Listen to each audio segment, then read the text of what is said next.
Good morning, everyone. This session is supposed to be presented by my colleague, Roy. He's the main architect for the eCore, so all the credit to him. But unfortunately, he could not make it due to the visa issue. So I'm honored to be here to present our next generation service-oriented DCI network. 5 years ago, we made the decision to rebuild our global DCI network. It took us like 3 years to design and develop, and also did some small-scale experimentals and architectural iterations. Finally, 2 years ago, we have a massive rollout, and today, eCore is in full production.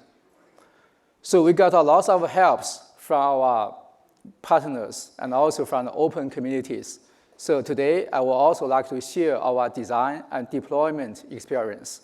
And also, we plan to contribute the code to the Sonic community. So here's our global network footprint. In the era of the AI, we are also accelerating the investment from our public AI infrastructure. And eCore is one of the most important pieces to interconnect all our AI clusters together. Well, for the previous session, it's pretty much all about AI networking, right? It's very sexy. And my colleague Zhiping also talked about all 102 terabit switches, and for our currently new generation of the high-performance network HP 8.0. So for my talk, I'll go back to the traditional network, what we can do here. So just like any bigger CSPs, our global network is growing into current state over the 20 years. There's many different protocols with very complicated big routers. And many protocols were invented a decade ago. So this kind of network is very challenging to operate and very difficult to scale. So we need a new DCI network. So this new network must be very stable, simple, and service-oriented with a massive scale. So who can do that? So we have very rich experience to build our data center network. It's a massive scale, fully automated, high performance, very simple, 100% white box. So we want to leverage this and to apply it to the DCI network. But compared with the switches, compared with the data center network, the routers, the DCI network is well more complicated. So we follow 4 design principles to rebuild our DCI network. The first principle is simplicity. Simplicity does matter. So we take the single chip, single stack approach to use a single chip pizza box and use only SRv6 and BGP to build the network. That's what we call single stack. And the network is composable, just like the kids use a Lego to build the stuff. We use a pizza box to easily scale the network. And we also minimize the blast radius. And also, it is service-oriented. We'll provide very flexible traffic engineering service. Last but not least, from the operation side, it must be operated just like a data center network with fully automated systems. So here's a high level for our eCore network. We just follow very classic design, the edge and the core. So the edge is for service and for the overlay, and the core for the underlay. So there are 3 types of edge device. One is for the DC edge for east to west traffic. One is for peering edge for north to south. And also we have a router reflector. For the core, we have a national backbone we call EC, and we have a regional backbone called EAR. So in the next couple of slides, I will talk about the design, implementation, and the deployment. So we follow 4 design principles. The first one is single chip, single stack to simplify our network. So all the eCore is built based on a single chip pizza box. And it uses SRv6. We get rid of this MPLS IPv4, these legacy protocols. And for the ISIS routing, it's only stay within the backbone core device. For all the other devices, they only run BGP. So with this approach, it not only simplifies the network, it also simplifies our development for the white box.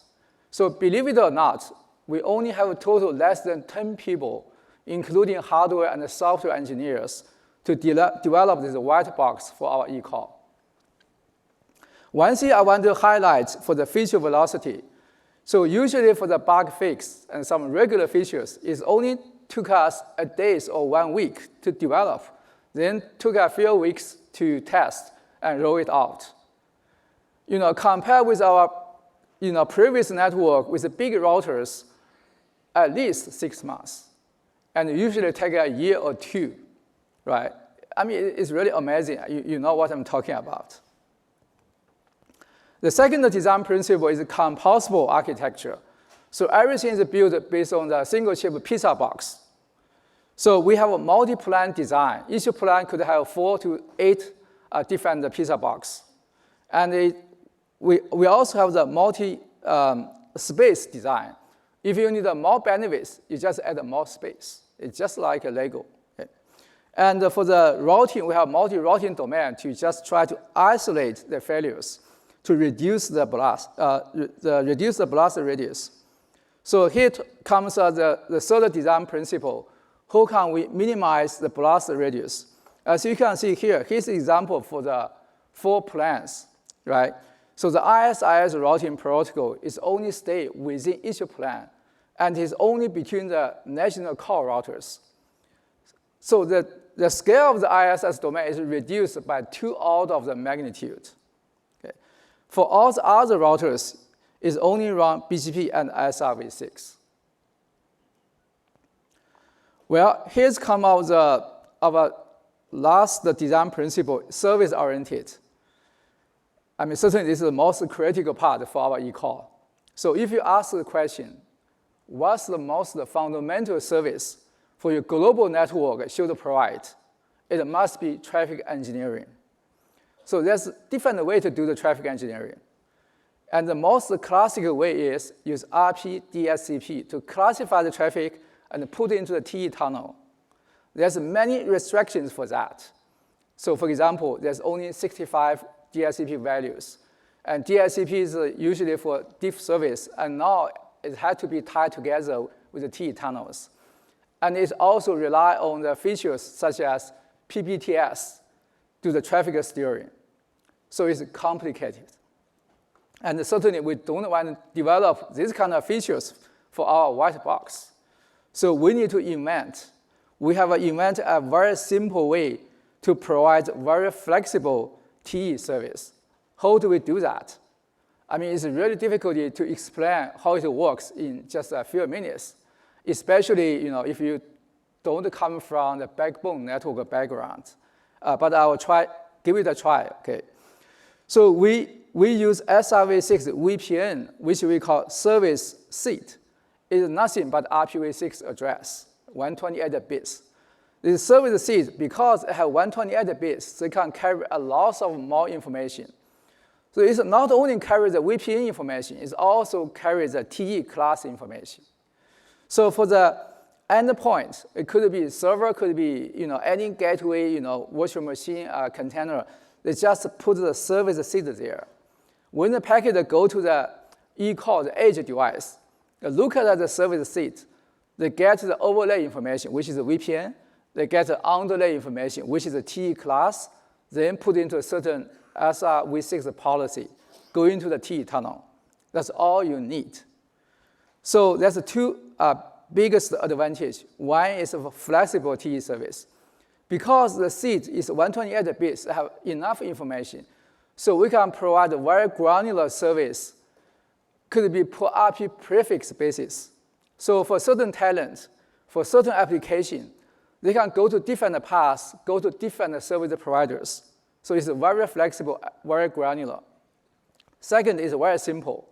So the endpoint gets this service ID from the controller. Okay, it just put it there. Then everything's done. So the packet go to the eCore, the edge device only look at this IPv6 address, then go into the VPN, go into the T tunnel. So it's very simple. Okay. So that's about the design. So now let's look at the implementation. The design is always dreamy and shiny, right? But when you go to implementation, there's always challenges. So that's why there's always a trade-off between the marketing, architect, and engineering team. And at the end of the day, your network is quite different than what you design. But for our eCore, we did not do the trade-off. Instead, we invent. Okay. So here, as you can see, use a pizza box, you have so many boxes to manage. And use BGP is very slow in terms of the convergency compared with RGP. And this problem can easily be solved. I want to highlight the seed marking feature. So we invent a new feature. Why we do that? So as I mentioned previously, we use a VPN service seed, right? It not only represents VPN, but also for the TE tunnel. Because of this, we create a lot of VPNs. So for one customer, they could have multiple VPNs. So because of this, the routing table is very big. So it cannot scale. So that's why we invent the feature called seed marking. With seed marking, all these VPN routes could be in the same routing table, but still can't have VPN separation. Okay. Of course, we developed a bunch of new features around SRv6, such as SRv6 VPN, SRv6 policy, the FIB loading time optimization, and the peak, and so on. And all of this is done through the Phonics Win project in Sonic. Okay, and the code is open. Last, let's talk about the deployment, right? So this new DCI network should be operate just like a data center network. It should be fully automated, right? We did leverage a lot of experience from our DCN, right? Such as, modeling, auto configuration, per service kind of measurements, and also like, live patch for, fast upgrade. So one thing I want to highlight is for the verification. This is critical to your global backbone network. So we use a vSonic to build up emulation systems, one-to-one emulation. So can emulate, all the control plan and most of the data plan, because this vSonic is we work together with our ASIC providers. So these can simulate, the data plan as well. So with this, we can easily detect all the control plan and most of data plan issues in the emulation systems, okay, which is critical. So here's some deployment experience. It's just for you as a reference. We're running out of time. Just in summary, we need to use all the kind of automation tools from the deployment, from the operation, from the troubleshooting, from the software upgrades. It's all similar like a data center network to operate the data center interconnect network. So the eCore has been in production almost 1 year.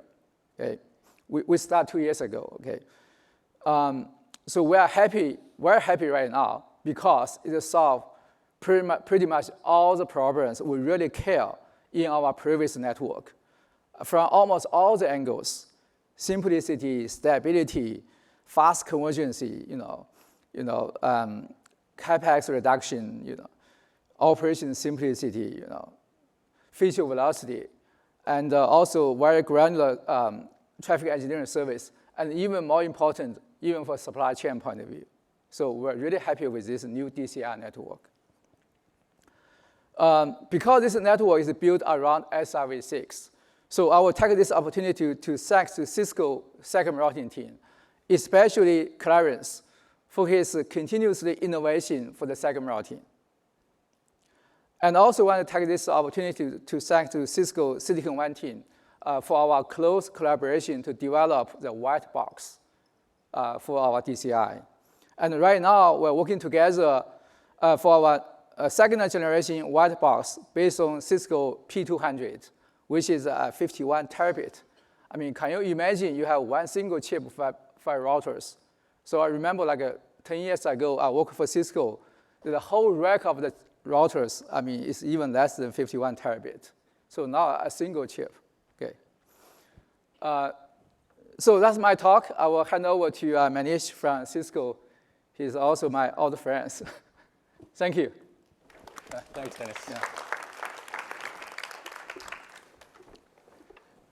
So it has been a great collaboration, Dennis. Thank you for all the support and all the collaboration that we have had over the years. It's very exciting, actually, to launch and welcome and support the Quantum Cat, Alibaba's Quantum Cat, powered by P200. Now, you will see in OCP there is a lot of demo displays of chips and boxes. I do want to take some time to talk about software that goes behind this and unlocks the power of the ASIC and the boxes. Of course, at Cisco, our journey on software starts much before the silicon arrives. And we will talk about two things today. One is a digital twin, and the other one is programmability. These are the two cornerstones that we will touch upon, just unveiling a little bit of how we think about software. So let's talk about digital twin. P200 digital twin. This, Dennis talked about the network emulation and the NSIM and how it is wrapped inside of a VSonic. So P200, before the chip came in, we actually launched NSIM, which is wrapped in a VSonic that can be used for development. Digital twins comes in two forms. Either it's developer friendly, and it also comes in a workflow friendly form. A developer friendly is more friendly to developers, debugging, software development, and all of that. Workflow friendly is something that can be used for network emulation that Dennis just talked about. Now, programmability. Silicon One is unique in the sense that it does provide a programmable data plane. Okay. Let's talk about S-BFD as one of the examples that is used at Alibaba. S-BFD is a very, I would say, very scalable and cute protocol. It is very simple to use, but it also provides a very scalable way to make sure reachability in the network is tested pretty well. The reflector side is pretty easy. It just reflects the packet back. The initiator is more complex, and this is where the programmability of the silicon really comes in. The state machine is maintained in the initiator, and to how to maintain this in the ASIC is the key piece. So P200 supports what is called an NPU host, and the name has two parts to it. It has the NPU capabilities of the NPU, but it also has some capabilities of a host. It maintains the session states, and the CPU can inject session states into this NPU host, and then the NPU host takes over and offloads that functionality inside the ASIC. It generates the packets, sends it out, receives the reflected packets from the reflector, maps it back to the session, and makes sure that the session is updated. In case of a timeout, it declares that it is out, and then reflects back to the CPU. Alibaba Cloud uses SRv6 pretty heavily, and we are happy to collaborate with Alibaba. So a few contributions that has come from Cisco into SRv6 community. You can see that most of them are already contributed, and IPM is upcoming, and we will be contributing shortly on that. So today you will see that what we are launching in OCP today is P200, the digital twins in two forms, the Alibaba Quantum Cat, powered by P200, Cisco 8223, powered by P200 as well, P4 SDK, the SAI software, and we are leading with AliNOS and Sonic first, and we'll unlock and expand the use cases with Cisco's iOS XR and an XOS.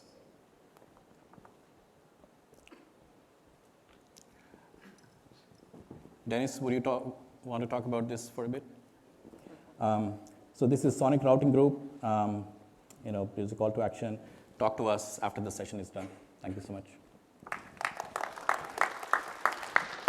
Thank you, Manish and Dennis. Please line up for any questions on either side.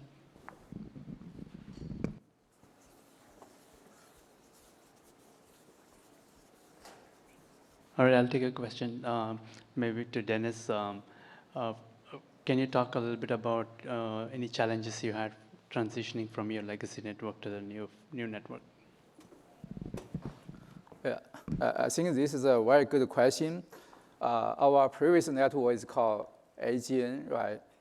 And the new network, actually, we built from the metro first, and which is just like to replace existing metro network.